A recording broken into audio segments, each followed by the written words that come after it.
Today, medyo sinipag tayong nag-ayos ng ating mga cabinet, ng ating mga damit na nasa drawer. So, ipapakita ko lang kung after a long time, naayos din natin. Kasi ang hirap maghanap ng ating isusuot sa araw-araw kasi nagkahalo-halo na. Tingnan natin. Ayan, dito sa first drawer natin. Huwag nyo nang pansinin tong ano ko, nail polish ko kasi nasisilan. So, dito sa first drawer natin, ito yung mga pambahay kong tops. Ayan, makikita nyo. Ayan, mga pambahay natin yan. Ayan siya. Palitin natin para makita.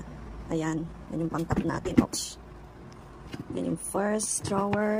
Tapos, ito second drawer. Drawer. So, ito mga pambahay din yan na tops. Tapos, ayan. Same. Mga tops, t-shirt. Yung mga yan. Tapos, dito sa pang-apat. Ito naman yung mga sleeveless, sando na pambahay din. Ganon din dito sa baba. Ayan. Tapos, dito sa kabilang drawer. Ayan. Meron pang ano lumalabas na belt. Hindi ko pa naayos masyado dito sa may ano, sa may hanger.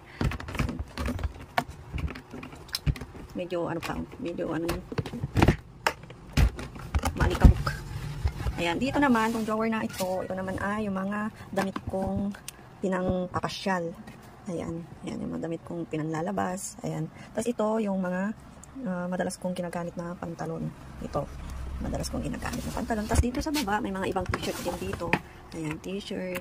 Tapos ito naman yung mga hindi ko masyadong ginagamit na pantalon. Ayan, mga romper, jumper, jumpsuit, ganyan.